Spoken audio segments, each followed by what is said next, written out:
muchachos? Cuando teníamos un proceso de ¿qué? Podíamos tener cinéticas de aparición. Absorción. Bueno, si nosotros hablamos de una administración extravascular, pues podríamos tener esto, ¿no? Más o menos, dependiendo de la vía y de la formulación. O sea, esta sería como la parte de la K de absorción. Pero cuando teníamos un proceso de acumulación, ¿se acuerdan? Generalmente teníamos esta tendencia, una cinética de aparición, donde evidentemente la ecuación que nos está describiendo el proceso es esta. Ay, me quedó medio feito. Fíjense, las hago bonita. Para que se entienda el mascate, ¿no? ¿Sí entendemos por qué, chicos?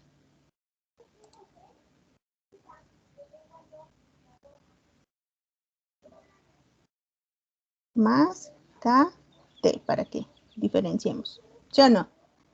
Esto, ojo, ojo. Esto es una cinética de acumulación. Si tenemos una cinética de desaparición, ¿no? Ay, perdón, aquí me faltó a la KT. Perdón, déjenle borro acá. Porque esta es de orden 0, ustedes estarán de acuerdo conmigo. Que diga de orden 1.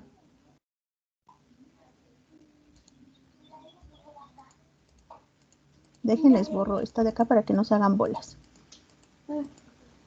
Cuando tenemos este caso de acumulación que depende, por supuesto, de la concentración, esta es una cinética de orden 1 de aparición, ¿sí o no? Si tenemos este caso de una cinética de desaparición, generalmente cuando vemos procesos de eliminación, la ecuación que nos describe nuestro proceso es esta.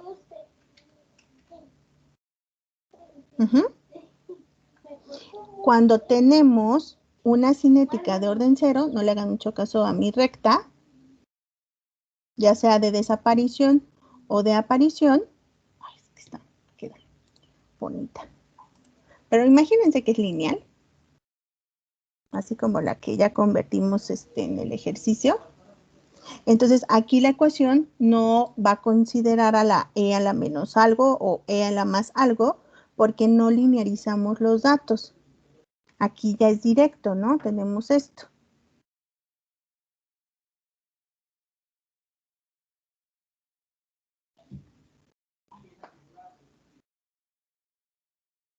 Ahora sí.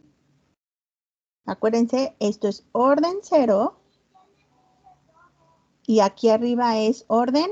Aquí, las de aquí arriba, ¿qué eran, chicos? Orden 1. 1. Entonces, para que ustedes identifiquen cuál es el orden de la reacción, primero es graficar los datos crudos, así como lo hicieron sus compañeros.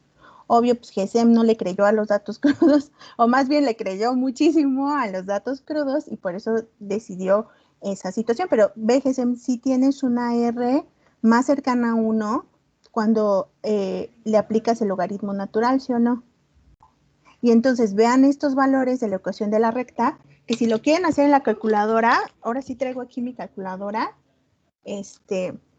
pueden hacerlos y aprendan a usar sus calculadoras, porque luego van a regresar a presencial y ni compus andan cargando.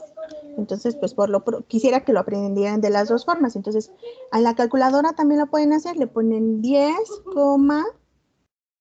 el valor, dependiendo qué le pusieron, si link o log, tiene que ser el valor de la concentración de sacarosa. Y entonces, con ese valor, ustedes ya van metiendo cada uno de los datos y le ponen M más. Si quiere alguien hacerlo en la calculadora, está perfecto también, ¿eh? Entonces, el chiste es que el ejercicio, ¿qué les estaba preguntando, chicos? Que si es de orden 0. El orden de la cinética, ¿no? Y entonces, pues por ende, en este caso, pues sí estamos hablando de que tenemos una cinética al linearizar los datos y tener un mejor valor de R, en este caso es de orden 1. En el orden 1 ya sabíamos que podemos nosotros incluso sacar la pendiente. Si quieren pueden hacerlo, y de hecho se los voy a pedir a mano en su serie y en su examen. Entonces aprendan a sacar su pendiente, porque luego nada más se andan pasando los Exceles, ya me los conozco. Entonces también lo tienen que hacer a mano. Y2 menos Y1, X2 menos X1. Obviamente Y2, ¿qué lleva, chicos? Pues logaritmo, ¿no?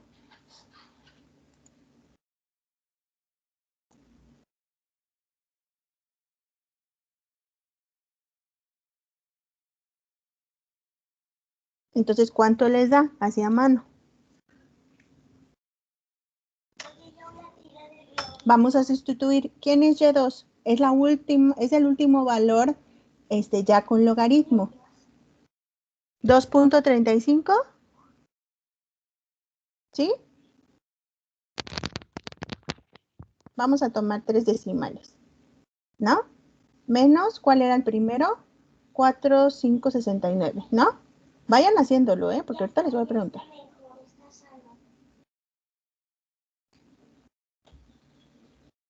Y esto entre, ¿cuáles eran los valores? El último tiempo, ¿cuánto es? 600, acuérdense que aquí cuento participaciones, 600 menos 10. Y el resultado da menos 0.0037. No me llega menos 3.75 por 10 a la menos 3. 3.75 por 10 a la menos 3, lo mismo, ¿no? Ajá, eso. Sí, es que ahí lo pasaste a notación científica, ¿no? Es que la calculadora me lo dio con notación científica. Ojo, esto es negativo, porque es de desaparición, ¿sí o no? Sí, negativo.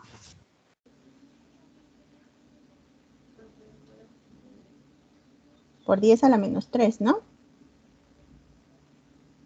Esto, mientras digamos que es el valor de m, está bien, pues no lleva unidades. Pero acuérdense que m es igual a menos k es igual a menos m, y entonces si sustituimos, obviamente menos con menos se elimina, ¿no?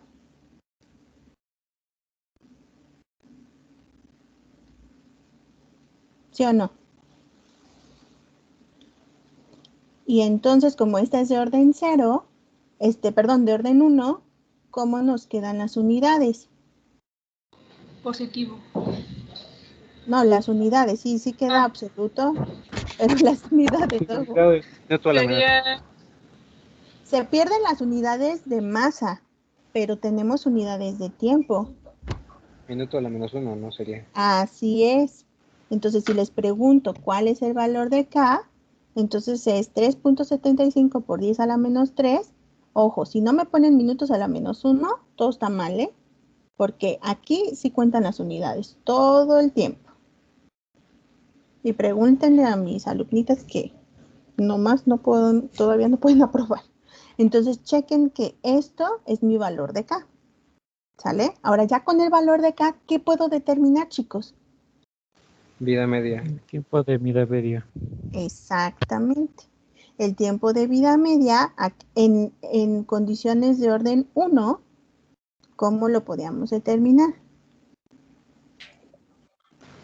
Si no me recuerdo, ¿verdad? Ajá, ¿logaritmo de qué? Logaritmo natural de 2 sobre la constante de velocidad que era acá.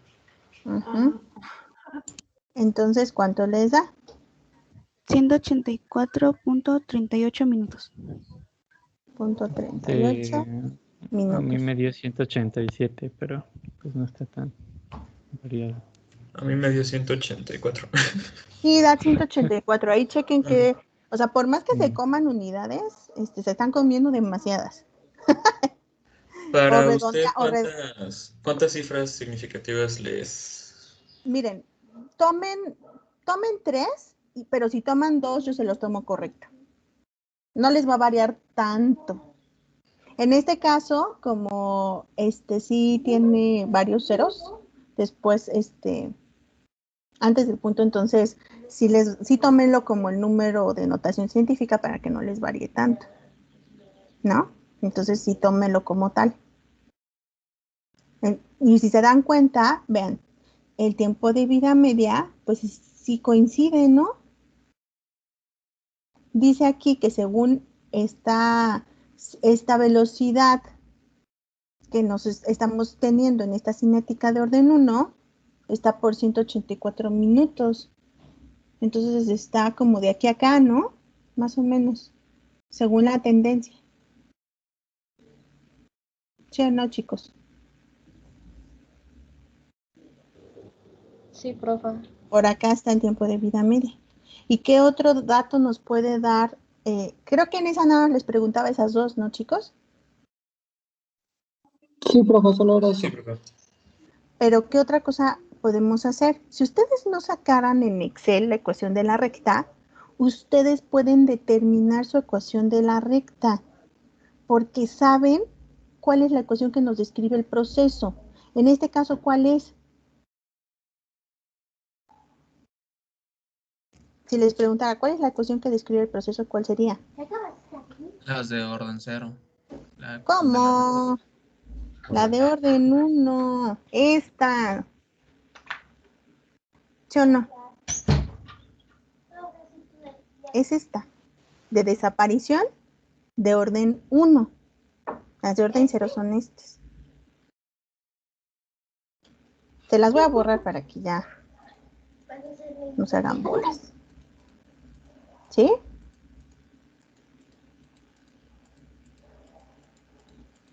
Esta que está acá arriba. Entonces, si ustedes no tienen Excel, también pueden sacarlo, y así quiero que lo saquen, ¿no? Si les preguntara, por ejemplo, ¿cuál es el valor del intercepto para saber cuál es la concentración inicial? ¿Qué podemos hacer? Podemos hacer uso, desglosando esta ecuación, podríamos asumir que, ay, me quedé en borrador. Podríamos asumir que INC menos INC1 es igual a menos K por T menos T1, ¿no? Y aquí podemos sustituir en efecto, ¿no? INC no, pero sí podemos sustituir el primer valor de INC, que si mal no recuerdo, nos quedó en 4.569, ¿no? ¿Sí, muchachones? 4.569. Sí. Acuérdense que aquí hay un puntito, no se les olvide. Este menos, acuérdense que es de esta ecuación de la recta, ¿no? No es que el menos sea de nuestra K, luego se hacen bolas y creen que la K vuelve a tener el número negativo, y no. Y entonces nuestra K es 3.75 por 10 a la menos 3, ¿sí o no?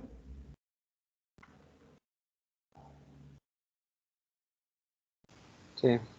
Y esta se queda así. Y T1, ¿cuánto era T1? 10 minutos. 10 minutos, en efecto. Entonces acá vamos a poner 10 minutos. Espérenme, es que... Ahí está, ¿no? Y entonces, ahora sí, pues este me estorba, está restando. Del otro lado, ¿cómo pasa?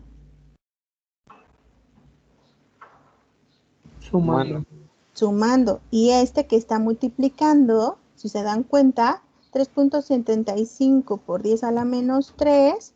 Pasa dividiendo, pero por T, este se multiplica, ¿no?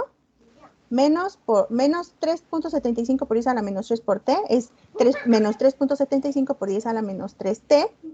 Y menos por menos, ahora sí da más. 3.75 por 10 a la menos 3 por 10, ¿cuánto les da? Nomás recorran el punto. Por 10 a la menos 2. Ajá, por 10 a la menos 2. Pues sí.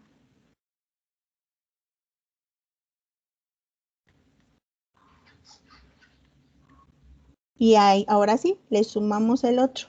4.569, ¿no? Ya.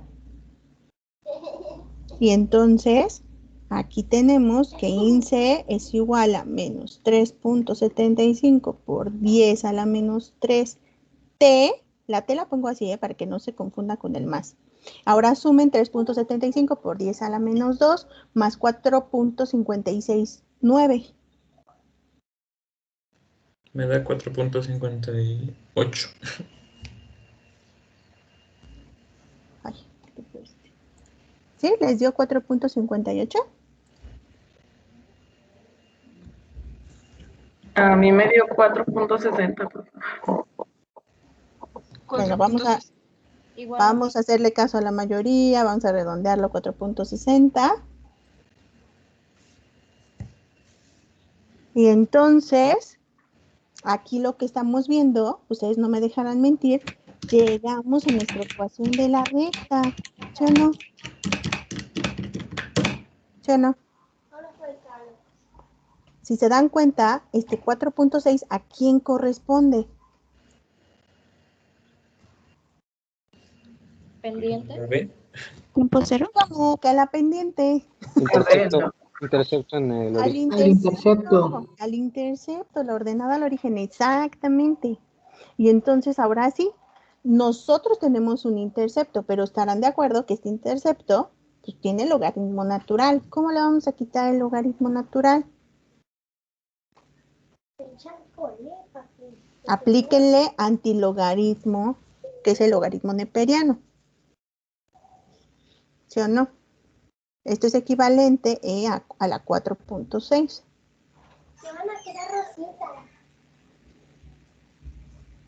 ¿Cuánto les da?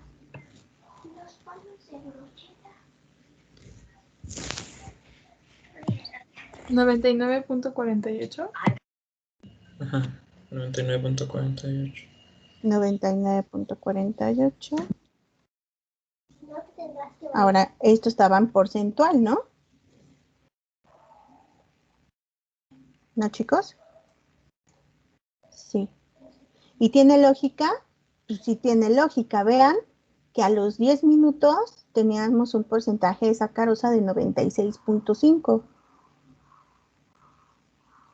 Y entonces, por ende, aquí donde, si se dan cuenta, no lo teníamos graficado, pero con la tendencia que tenemos en nuestra ecuación de la recta, pues aquí es donde cortó. Aquí tenemos nuestro intercepto, que es C0. Y coincide, miren, aquí en la que les dio Excel, gratis, rápida, pero que no les voy a aceptar solo esa, o sea, tienen que saberlo sacar así. Es lo mismo, 4.61 les da acá el intercepto, ¿sí lo ven? Sí. Aquí está.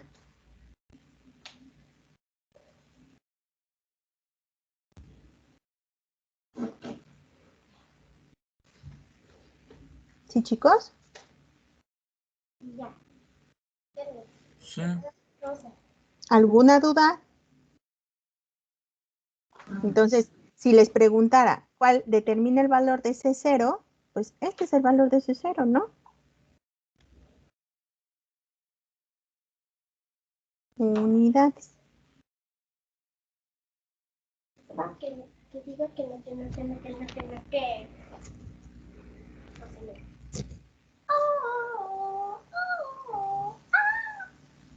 ¿Alguien se quedó con alguna duda? ¿Alguien se me quedó en el camino? Con confianza.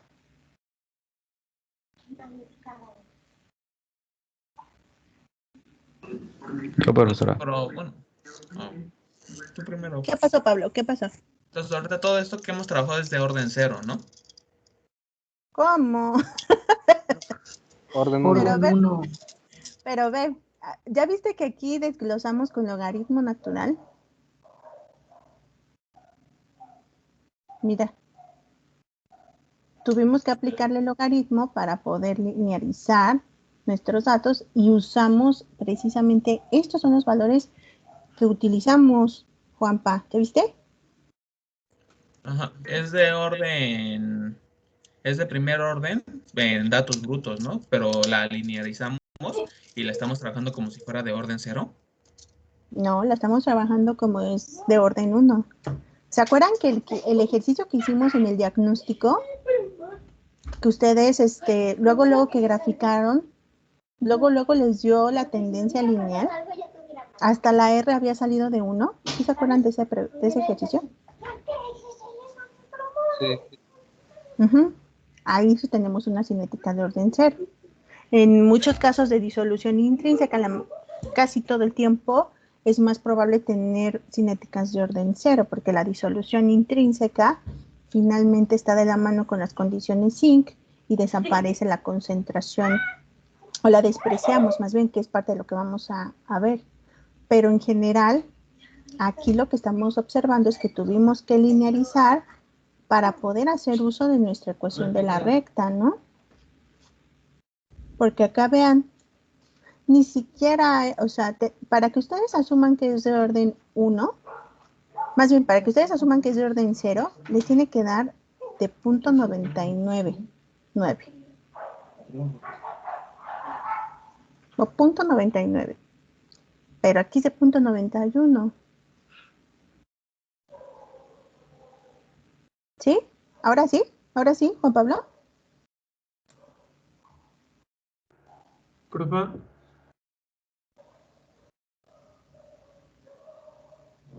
Dime.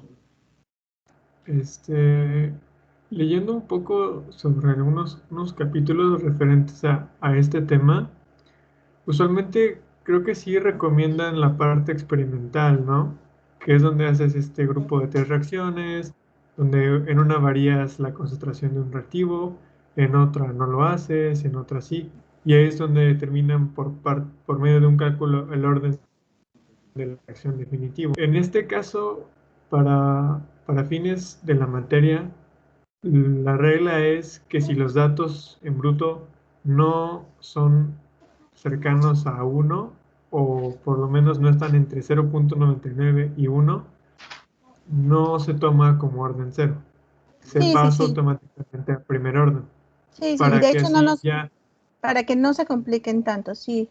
Ajá, Por supuesto que ok. tenemos que conocer que hay otras maneras de ajustar los datos, y lo que les decía, ¿no? Disolución intrínseca, por ejemplo, es fundamental saber por qué es que el ajuste se da más en condiciones de cinéticas de orden 0.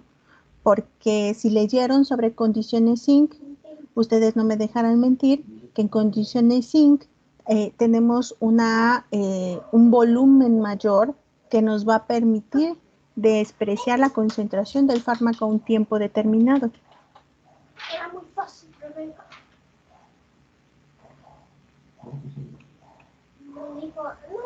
Entonces, ¿sí, chicos? ¿Ahora sí? Profa, Ajá. yo tengo otra duda. Es que también me puse a leer un poco en un libro, no recuerdo de quién era, pero decía que para saber si es de orden 0 o orden 1, necesitas ver en una ecuación los exponentes de las concentraciones y la suma de las concentraciones inicial y final. Si daba 0 era de orden 0, si daba 1 era de orden 1. Que es la manera en que ustedes lo vieron en cinética química, ¿no? Creo, no recuerdo yo, pero ¿No se aquí acuerdan ¿cómo de eso? aplicaría eso? O sea, ¿cómo hacer qué? Esa formulita, a ver, déjame ver si la encuentro rápido. A ver, Parto nos lo da. Dice cómo determinar el exponente, dices, ¿no? Sí, porque le digo que salía tal cual, que en los exponentes salían números fraccionarios y que si la suma daba 1 era de orden 1, si daba 2 era de orden 2 y si daba 0 pues era de orden 0. Ah, ya. Te estás refiriendo como a la reacción general, ¿no? Donde tú tienes como las concentraciones de los reactivos y entonces, por ejemplo, si la tasa se duplica, esta reacción afecta y se genera que es de primer orden con respecto al primer reactivo, ¿sí? ¿A eso te refieres? Sí. Esa es la manera en que si ustedes entran a verlo desde la perspectiva de cinética tal cual, sí se puede determinar la reacción con ese tipo de cálculos. Si quieren les comparto para que lo chequen. Por ahí encontré un video que está Está bueno.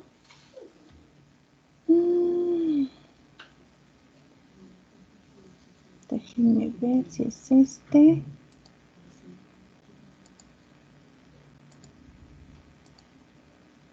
Ya lo encontré.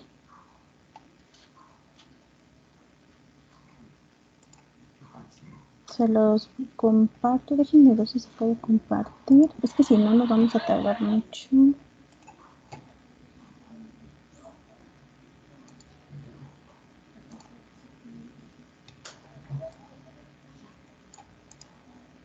Se los dejo aquí en el chat. Ya lo encontré. Aquí está, Sebas. Ya, es del Petrochilo que le decía. Ah, ok. Miren, aquí este video está más o menos, es de Khan Academy y sí me dio, bueno, sí es confiable. Entonces, si quieren checarlo con este método, chequen este videíto y este sí les engloba precisamente esta suma, sobre todo de cómo se está dando la ecuación en términos de ver el orden con cálculos. Entonces, se los dejé aquí. Y van a ver que por supuesto ahí tienen que recordar las integrales y todas estas situaciones, pero para fines prácticos, por lo pronto nos vamos a quedar así. Si quieren lo comentamos, ¿no? Porque si no, se me va a ir toda, ya son 3:15. Entonces, ya se los compartí aquí en el chat. Y déjenles comparto la presentación.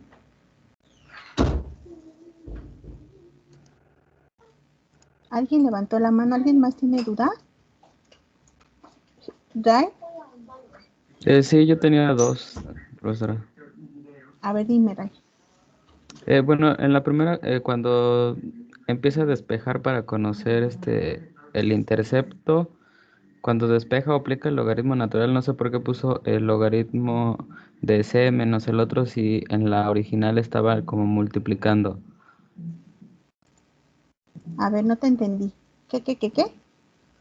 Es que cuando planteó la ecuación a la cual se le aplica después el logaritmo natural para descubrir la concentración inicial, lo plasma como una resta y en la original están como multiplicando. Entonces no entiendo como porque tal por qué resta. ¿Por qué resta? Porque estamos nosotros, acuérdate que aquí lo que estamos viendo es esta diferencia, o sea, ¿te acuerdas que hablábamos de que la diferencia de las concentraciones entre la diferencia del tiempo nos da nuestra K? O sea, el delta C o delta A, que lo habíamos visto, entre delta T. Sí. Entonces, nosotros estamos manejando esas diferencias precisamente en esta ecuación de la recta desglosada, ¿no? Bueno, en esta ecuación que nos describe el proceso de manera desglosada, porque estamos trabajando con las diferencias de las concentraciones de nuestro analito, que en este caso es el fármaco, y las diferencias de los tiempos. ¿Sí? Más o menos. Ok, sí, gracias. Entonces, y si te das cuenta, Ray, lo corroboramos con el valor que les dio en automático Excel.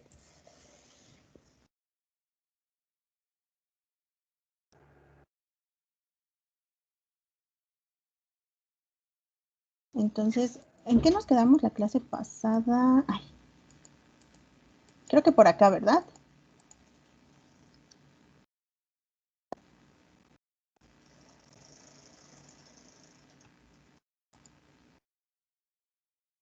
¿Aquí ya la pueden ver bien?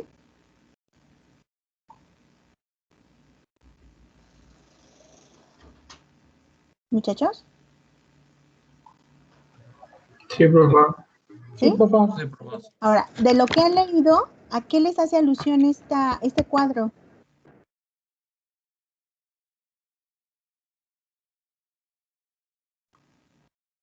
a los grupos de los fármacos. Así es. Pero ¿cómo se llama esta clasificación?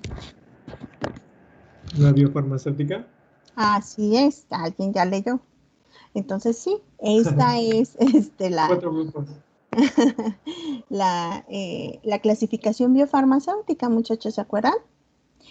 Esto es muy fácil de entender. Si se dan cuenta, la permeabilidad va creciendo, así como en el eje de las Y, por supuesto, y la solubilidad va creciendo en el eje de las X, ¿sí o no? Entonces, cuando nosotros decimos que tenemos un fármaco del grupo 2, ¿qué tenemos? Un fármaco que tiene baja solubilidad y alta permeabilidad. ¿Por qué baja solubilidad?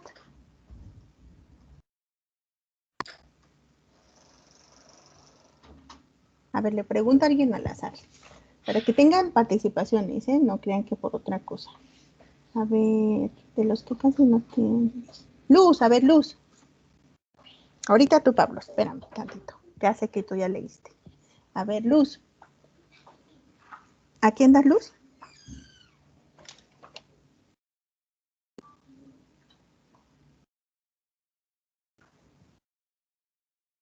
Ya le cambiaron, muchachos. Espérense.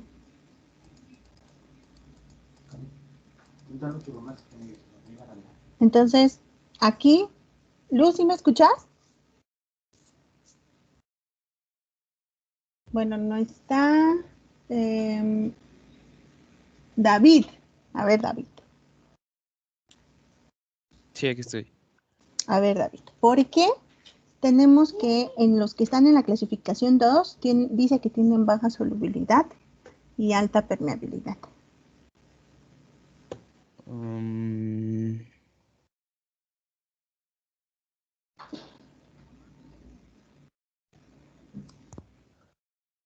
Ve tu gráfica.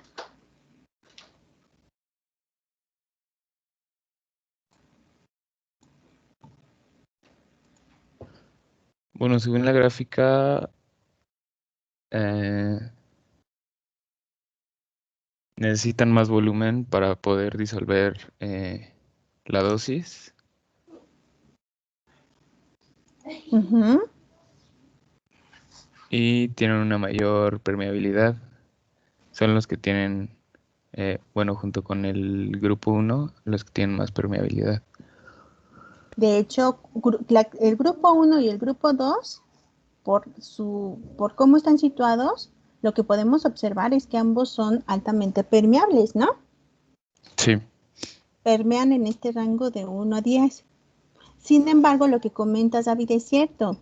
O sea, nosotros requerimos mayor volumen para disolver, ¿no? Sí. Nuestro soluto. Y por eso, en este caso, pues tenemos precisamente, ahí comparten esa característica el grupo 2 y el grupo 4, que son de baja solubilidad, porque estamos en el rango de 1000 a 10,000 mililitros, ¿no? Sí. Y ustedes dirán, ¿y eso a mí qué me importa, no? ¿Eso en qué aplica en la vida cotidiana? Me parece que por Entonces, lo mismo de la permeabilidad, su metabolismo es elevado. la permeabilidad, su metabolismo es elevado. Profa, por Bueno, ejemplo, vamos a ver el metabolismo, pero a ver, sí, dime. creo que un medicamento en el grupo 1 sería el metoprolol, que creo que es un bloqueador de receptor, ¿no?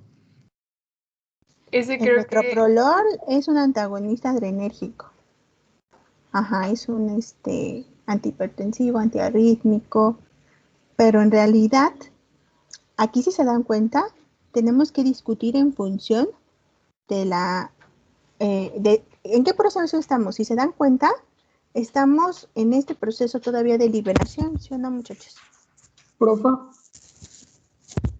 Y absorción, ¿no? Por supuesto, la absorción de qué va a ir de la mano de la permeabilidad, ¿no? Sí, profa. De hecho, en lo que nos dejó de leer, yo estaba leyendo una guía y te decía que la disolución del fármaco, que de este grupo es como una limitación para su velocidad de absorción. Y Ujú. de hecho, como en guías de industria te recomiendan como un perfil de disolución como en medios múltiples, porque por las características de este grupo en específico. De hecho, exacto, varias agencias hacen uso de este sistema de clasificación biofarmacéutico precisamente para poder, de acuerdo en qué clasificación se encuentre, ver qué capacidad tienen algunos fármacos de tener, o bueno, todavía que están inmersos en el medicamento, tener esa capacidad de tener una liberación inmediata, ¿no? Sobre todo cuando hablamos de los grupos 1 y 3.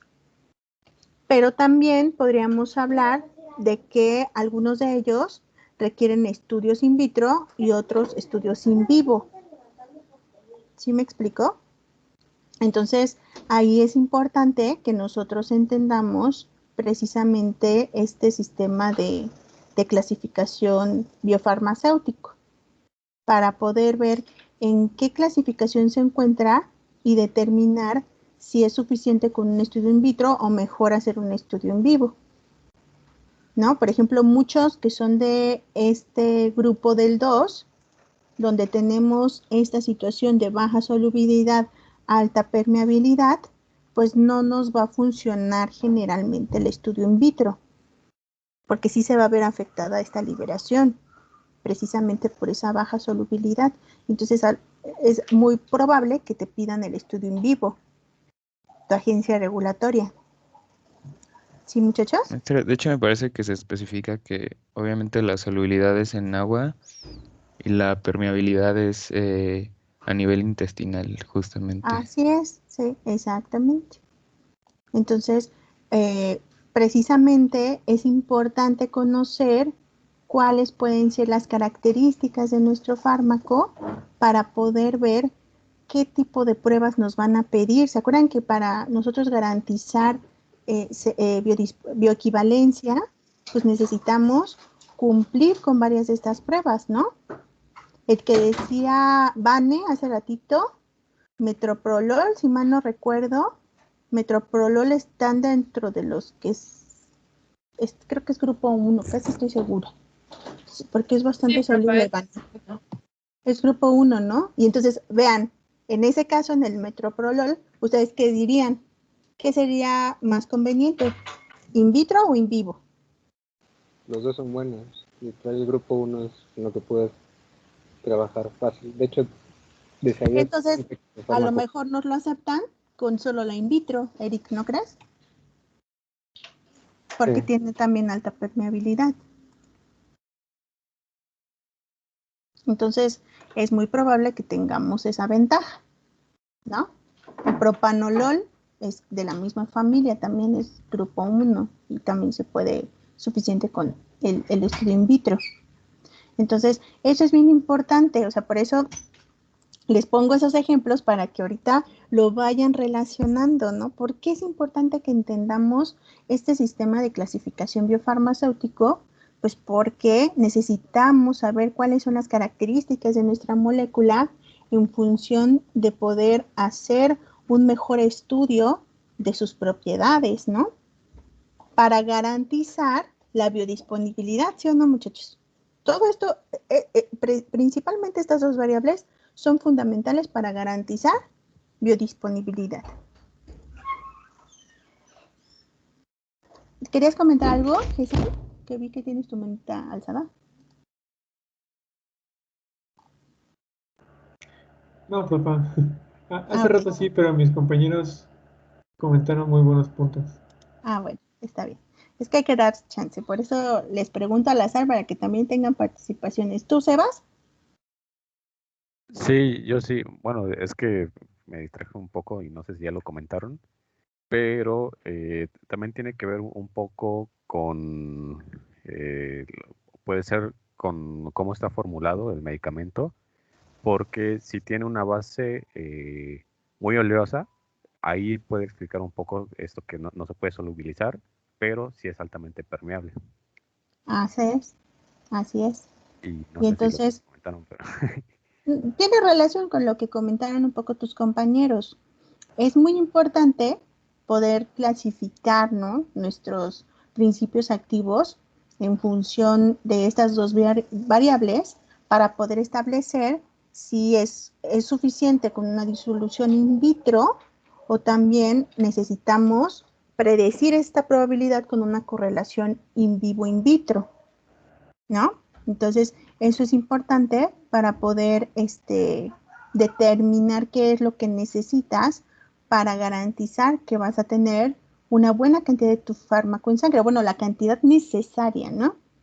Si se dan cuenta, los que son más permeables, pues van a tener una ventaja en qué proceso. Absorción. Exactamente, ¿no? Exactamente. Me surgió una duda con lo último que comentó mi compañero Sebas. Ajá. Como tal, ahora sí que viéndolo de esta manera, digamos, ahora sí que tramposa, por decirlo de alguna manera, o ingeniosa, es ¿qué tan común es que un formulado pueda lograr demostrar una relación in vitro, in vivo, como usted decía? O sea, ¿se considera trampa si la formulación es tan buena que aunque esté clasificado como, por ejemplo, un tipo 4, un estudio de solubilidad sea suficiente para incluso llegar a reemplazar algo de bioequivalencia Pues y por mira, biodisponibilidad? pues no es como que sea trampa, no creas que siempre tienes la situación más, más idónea, ¿no? Es complejo hablar, de situaciones donde tu fármaco sea altamente soluble y también sea permeable, porque si lo vemos desde la manera estructural, o sea, es muy difícil que con grupos funcionales altamente polares te den esta ventaja de que también sean compatibles con la membrana y que al menos por el paso que no nos requiere energía, que es difusión, puedan ser absorbidos más fácilmente, ¿no? O la otra es que, y es lo que vamos a ver en absorción, es que el pKa también influye, ¿no?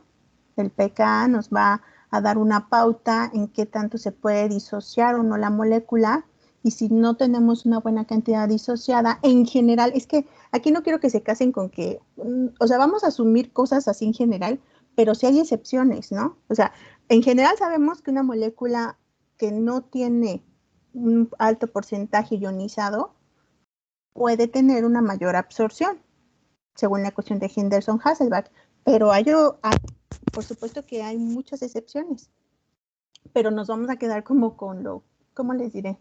Pues para fines prácticos nos vamos a quedar con esa teoría tan aceptada, pero por supuesto hay excepciones, ¿no? Como todo. Lo que sí es que nosotros tenemos que entender que estas especificaciones, sobre todo para establecer, ¿no?, que necesitas un proceso de disolución, ¿no? Pues se deben de basar sobre todo en la experiencia que vas obteniendo durante el proceso del desarrollo del fármaco y qué tanto te está rindiendo en términos de pruebas in vitro, sobre todo que nos permitan hacer el seguimiento apropiado. O sea, no crean que no hay excepciones, y por supuesto, en genéricos es fundamental la prueba de disolución. Es una prueba que te permite. ¿Ustedes usaron el disolutor alguna vez? Sí. Sí. ¿Y sí, se en la prepa acuerdan? de aquí. Ay, también en tu prepa tenías disolutor, wow. ¿En dónde estabas? En técnicos. Ah, con razón. Entonces, si se dan cuenta, en el disolutor, pues, ¿qué tenemos, no? Tenemos el de, bueno, y ahorita, yo creo que, déjenme ver si los tengo por aquí las fotos, porque creo que las tengo más adelante. Pero teníamos esta situación, a ver, aquí creo que tengo una fotito chiquita, ¿no? Teníamos estos vasitos, ¿no? Bueno, ni tan vasitos, que casi son el litro, son de 900 mililitros estandarizados. Y pues tenemos la opción de las canastillas o de las paletas. Y entonces, en este proceso, si se dan cuenta, pues no aplicaba para todas las formulaciones, pero podíamos probar una buena gama de formulaciones orales, ¿sí o no? Y entonces, lo que nosotros podíamos ver es con qué velocidad se estaba dando el proceso, por qué teníamos que usar volúmenes tan grandes en comparación con nuestro soluto, ¿no? Que es este medicamento. Si se dan cuenta, ahí nosotros estábamos tratando de mantener lo que se le llama condiciones zinc.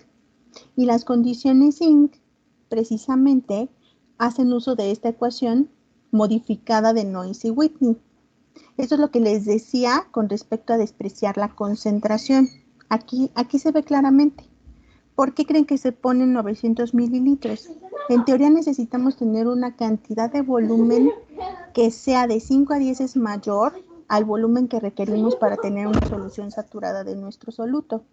Y entonces, bajo esas condiciones, si se dan cuenta, podemos tener una concentración de saturación muy baja, bueno, una concentración mucho más baja que la concentración de saturación, y podemos despreciarlo. Y eso nos permite, en términos generales, garantizar que no nos afecte el proceso de velocidad de disolución, porque el tener concentraciones muy altas, o sea, ¿por qué no hacerlo en un vasito que les gusta? De 50 mililitros, ¿no? Si se dan cuenta, ahí fácilmente vamos a superar incluso la concentración de saturación, no me dejarán mentir.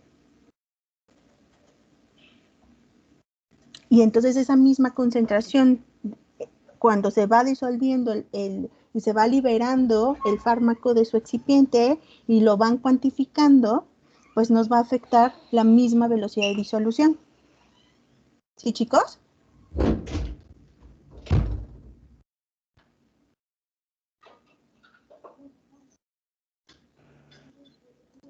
Sí. ¿Sí? ¿Más o menos? Sí. Tendríamos que entonces evitar que se sature la solución, porque lo que queremos saber es qué tan rápido se va perdiendo el fármaco como tal. Y si tenemos una solución súper concentrada, pues se luego va se liberando. satura y ya no sabemos qué tenemos o cuánto se está liberando. Más ¿no? bien, no podemos confiar en la velocidad con la cual se está dando la disolución, porque se está saturando y esa misma saturación va a interferir con la velocidad, ¿no? Exacto. Entonces, mi pregunta también tiene una pequeña duda. ¿Cómo o qué técnicas ocupan para determinar la concentración?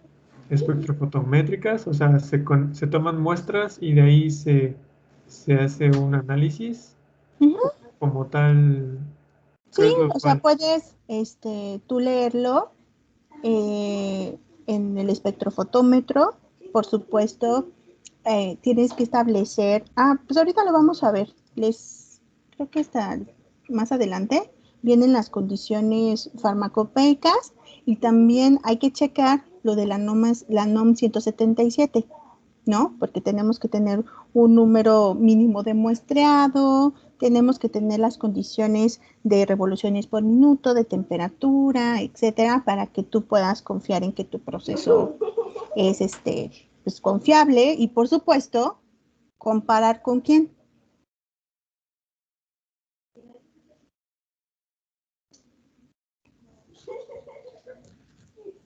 ¿Comparar con quién? ¿O lo puedo probar yo solo y ya?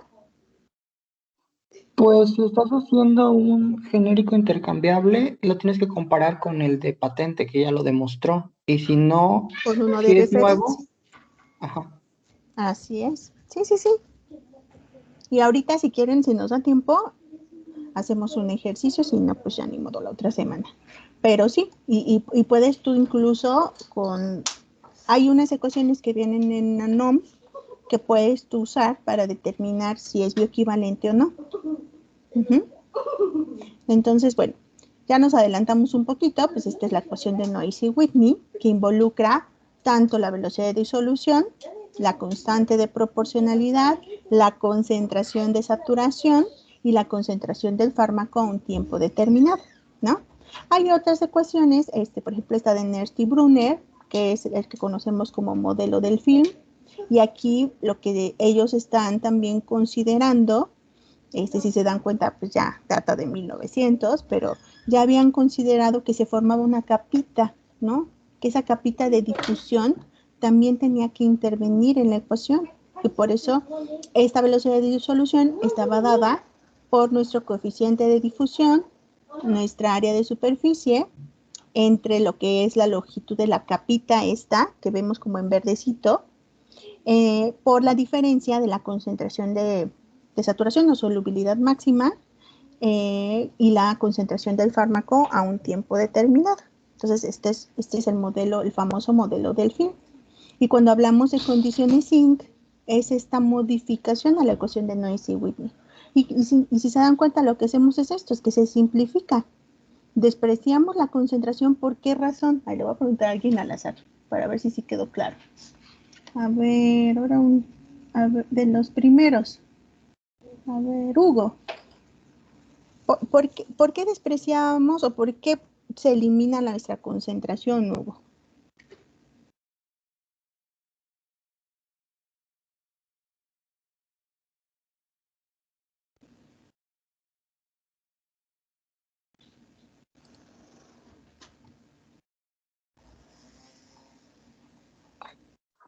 Perdón, no me dejaba poner el micrófono.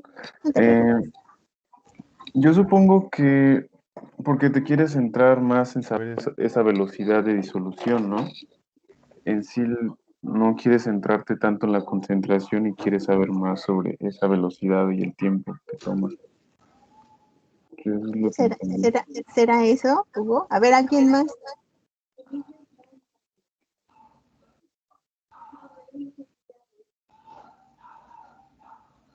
A ver. Noemí, ¿nos escuchas?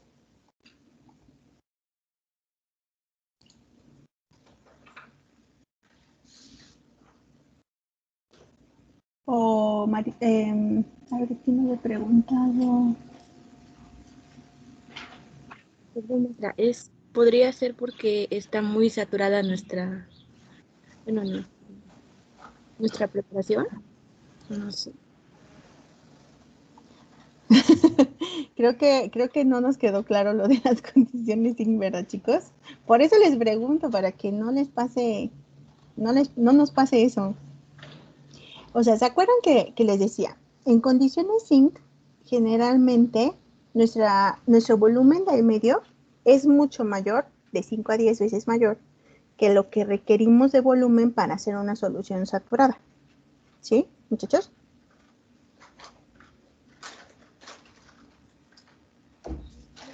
Y si tenemos ese volumen mayor, ¿qué nos garantiza?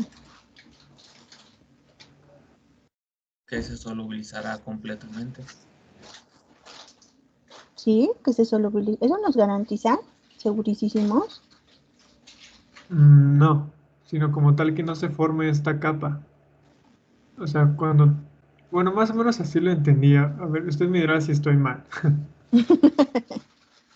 Y creo que igual fue mi culpa porque ya íbamos para el concepto de velocidad de disolución y con mi pregunta nos adelantamos.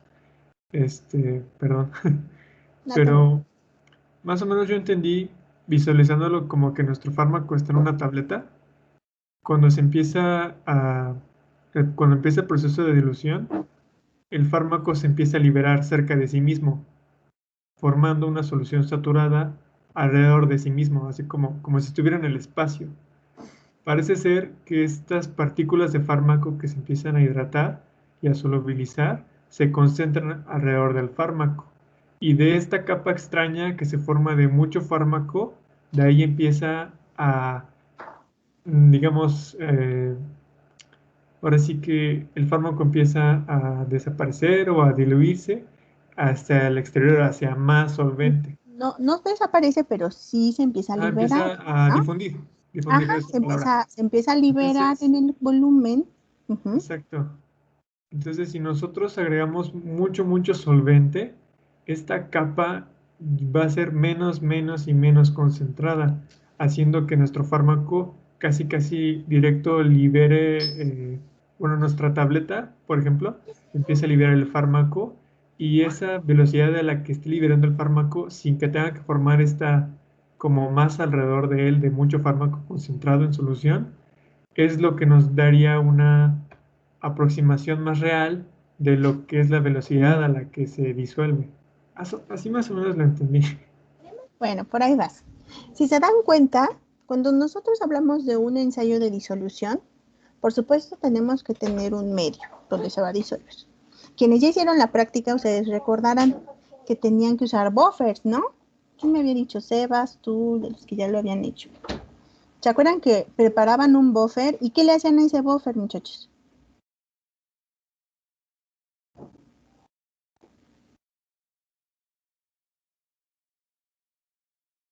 De los que ya hicieron el proceso, para que nos ayuden a sus compañeros. ¿Se acuerdan que no tenían que degasificar?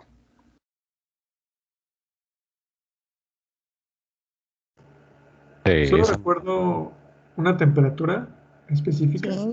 Sí, por supuesto se tiene que hacer una temperatura específica, pero cuando preparaban el buffer tenían que degasificar. ¿Eso qué es? Pues que no tengas gases en tu buffer. No es más que eso. ¿Por qué? Porque también las burbujas de gases que estén inmersas en nuestro medio de disolución también pueden afectar la velocidad de disolución. Por eso cuando degasifican y luego lo aventaban así como champurrado, así como cuando quiere la señora de los tamales que se enfríe el champurrado, que lo echa como desde 1 metro de alto, ahí ya vuelven a generar burbujas. Por eso es tan importante, si llegan a hacer esta práctica, y si no, pues les cuento esos detalles, que se tiene que vertir el medio en los cilindros estos de 900 mililitros con mucho cuidado para no volver a generar burbujas. Y todos esos pequeños factores son fundamentales para que de verdad confiemos en nuestro perfil de disolución y para que de verdad la velocidad de disolución que determinemos sí sea pues lo más cercana a lo que es y que no tengamos todos estos factores que nos están afectando. Y en las condiciones zinc es muy útil porque se hacen condiciones de mínima concentración. O sea, en español lo van a encontrar como condiciones sumidero, ¿no? Cuando tú tienes una concentración de tu fármaco, ¿no? Que nunca va a rebasar en el medio de disolución su 20% de la concentración cuando se saturaría. ¿Sí? Más o menos ahora sí. Porque si tenemos un volumen muy pequeño y alcanzas a la concentración de saturación, pues obviamente eso nos va a afectar nuestra velocidad de disolución. Y por eso les pongo aquí. Aquí estas son unas cinéticas de disolución bajo condiciones no zinc y bajo condiciones zinc, ¿no? Entonces, aquí les pongo precisamente, esta es una imagen de cómo se estandariza 900 mililitros generalmente, y aquí tenemos el de paletas, el primero es el de canastillas, para pues poder conocer cuáles son estas condiciones, ¿no? Y esto nos va a llevar a entender que hay factores que afectan la velocidad de disolución, los que dependen del medio de disolución, los que dependen del sólido a disolver y los que dependen de factores tecnológicos, ¿no, muchachos? Que es parte del proceso de pues formulación, ¿no? Y de tener este producto terminado. Entonces acá, fíjense que los que dependen del medio de disolución, ¿quiénes son? Pues el pH. Quiero que se pongan a leer esa NOM 177 para la otra semana para que podamos hacer el ejercicio. Pero si se dan cuenta, aquí el pH es fundamental. ¿Por qué razón? Si lo hacemos de estas pruebas gastrointestinales, ustedes recordarán que tenemos diferencias, ¿no? O tenemos el mismo pH en estómago que en intestino, o que en intestino grueso. No, es diferente. Va variando, ¿no? Y bueno, en el intestino grueso prácticamente tenemos absorción de electrolitos y agua, ¿no? pero realmente estamos ya por estar generando las heces fecales, pero en intestino delgado sí se da la mayor parte del proceso de absorción, pero también hay que considerar que tal vez algunos fármacos bajo ciertas condiciones tiendan a tener cambios bajo los distintos pHs. Y entonces por eso se hace la prueba según la norma en diferentes pHs para que también consideremos esa cuestión, así como la temperatura que mencionaban hace ratito, la viscosidad, la tensión superficial, la intensidad de agitación, que la vamos a medir ¿con qué? Con las revoluciones por minuto, ¿no? Hubo un tiempo que nos tocó trabajar con un pobre disolutor que pues era para fines prácticos, ¿no? Y teníamos que amarrarlo con una liga y andar midiendo cuáles eran las revoluciones por minuto, porque ya estaba por morir el pobre, pero bueno, servía, ¿no? Para la parte académica. Pero es bien importante también garantizar, bueno, con decirles que no servía ni el sensor de temperatura y teníamos que estar midiendo con el termómetro así a la antigüita, que estuviéramos en las condiciones. Entonces, todo esto depende del medio de disolución. También hay factores que dependen de nuestro sólido a disolver, y ahí tiene que ver la naturaleza química de nuestro IFA, de nuestro fármaco, su tamaño de partícula y la fase sólida del IFA. Y por supuesto, un sinfín de factores tecnológicos, ¿no? Entonces, aquí estos, a lo que se acuerdan ustedes cuando veían esta influencia del pH, ¿no? ¿Qué es lo que nosotros veíamos que podía influir el pH? Pues la disociación, ¿no? ¿Se acuerdan, chicos? Cuando tenían un ácido débil, ¿no? Tenían una disolución completa, una disociación, perdón.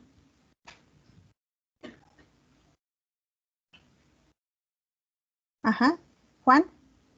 No tenemos una disolución. En los ácidos débiles no tenemos una disolución completa, sino que está en este equilibrio que nos muestra que es, bueno, el anterior, que nos muestra que un porcentaje se está ionizando y otro porcentaje sigue en su forma base.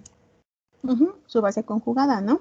Pero aquí lo que tenemos es un ejemplo de un ácido monoprótico característico. Cuando se disocia, pues tenemos el protón y la base conjugada, pero ciertamente para que tengamos una disociación completa es cuando tenemos ácidos fuertes, ¿se acuerdan?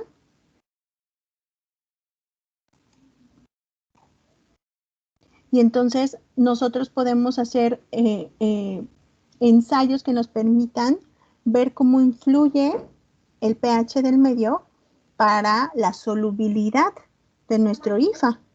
Aquí lo que podemos observar, fíjense, es bastante curioso.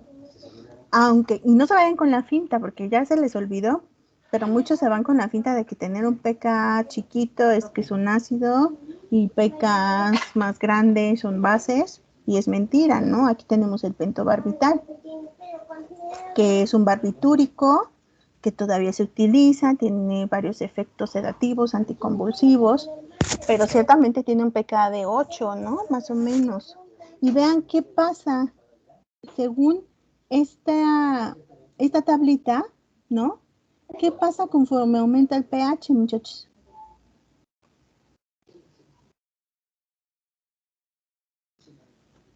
La solubilidad aumenta. Así es, pero es así como que bastante curioso, ¿no?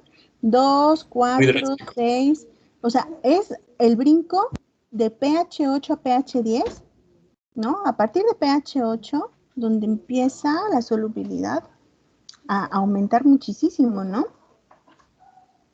Y entonces aquí vemos un ejemplo de cómo influye el pH bajo ciertas condiciones y por supuesto características también intrínsecas del fármaco nos puedan hacer cambios en la solubilidad.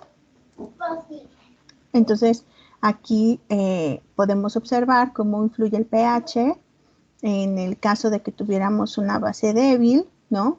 Y por supuesto estamos haciendo uso del pH del medio, el pK del fármaco, menos el logaritmo de las concentraciones, menos la concentración inicial entre la concentración inicial.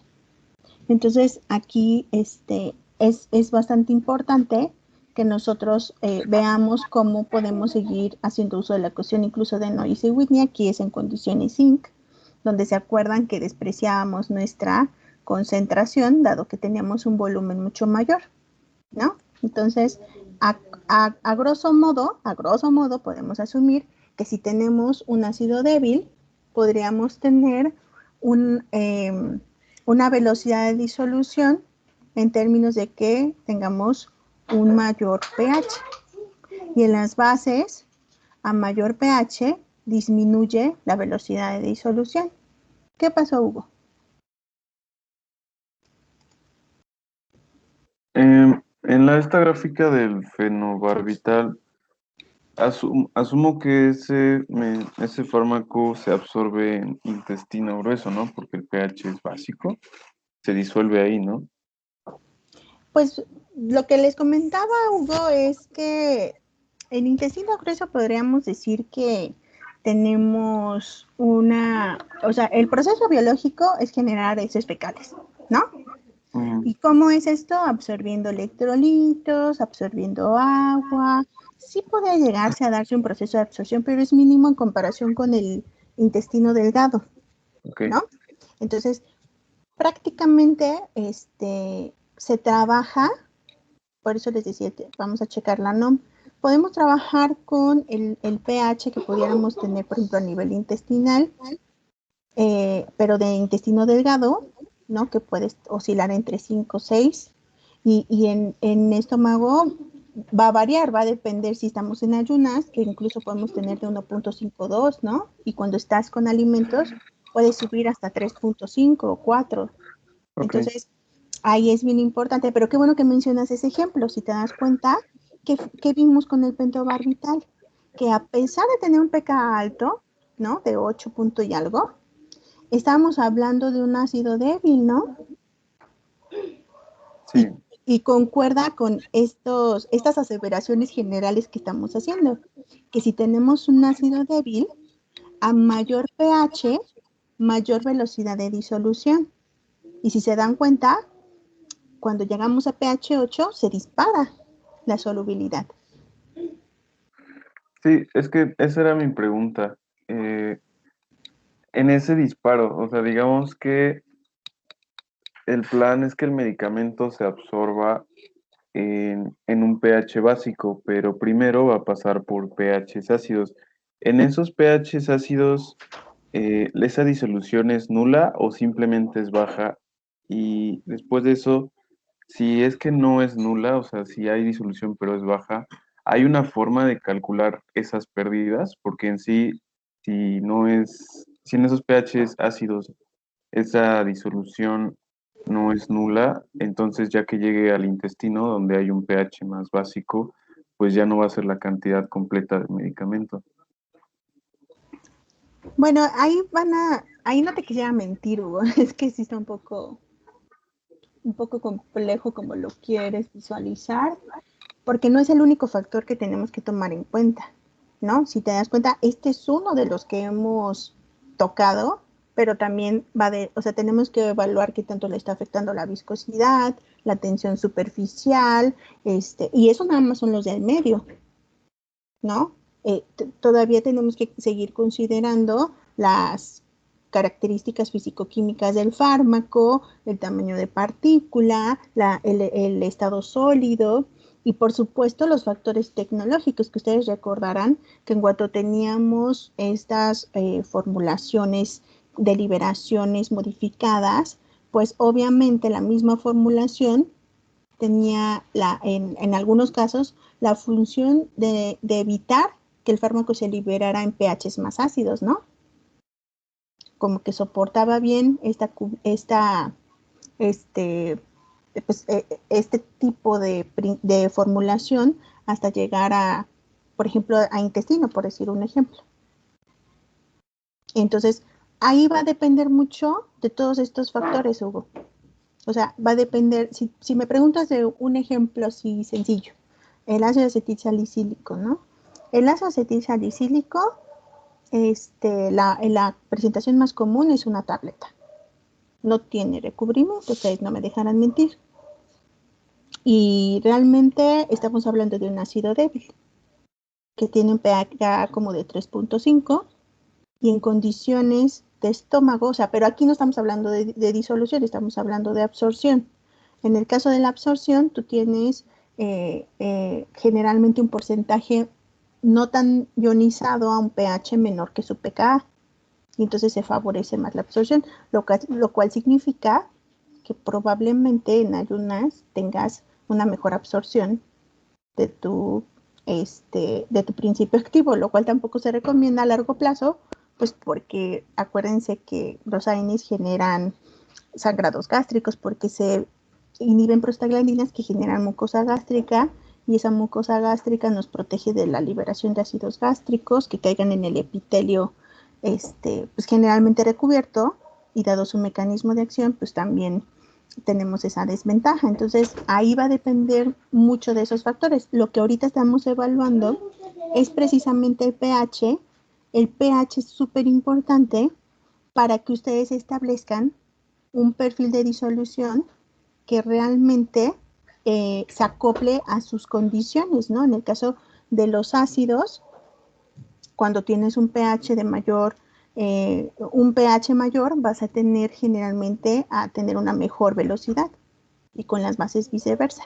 Pero tenemos que considerar también otros factores. Aquí, por ejemplo, ya son las 2, pero también la temperatura es fundamental. Ustedes no me dejarán mentir.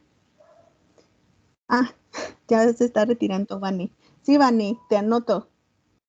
Sí, Hugo, más o menos, pero lo vamos a seguir en este contexto. Espero que ya terminemos la siguiente clase con esta parte de disolución, pero también échenle un ojo a la NOM 177. Ok, maestra, sí. ¿Sí? Sí, ¿Sí? gracias. Espero tenerte una respuesta como más. Déjame lo evalúo con algo más sencillo, pero si te das cuenta, depende de muchos factores.